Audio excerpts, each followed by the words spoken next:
Bueno, ipea ez dozu inoiz ipinten, ez? Prozesu bakotxa bere karakteristika edo bere osagarriak ditu, eta ez dakit honek ze erabaki ekorriko jakun, ez?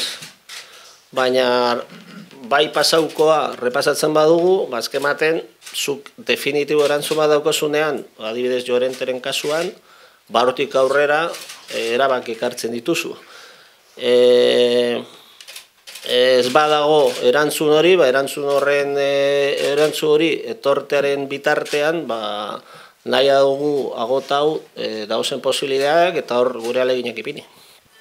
Beste aldetik ikusi dut, nik beti alegintzen naz, badakit atletikak, instituzioak, jokalariai alden eta kondizio honenen, ez bakarrik ekonomiko kondizioetan, ekonomiko kondizioetan bakarrik ez, beste guztietan ere, alegindu behar dela ipinten.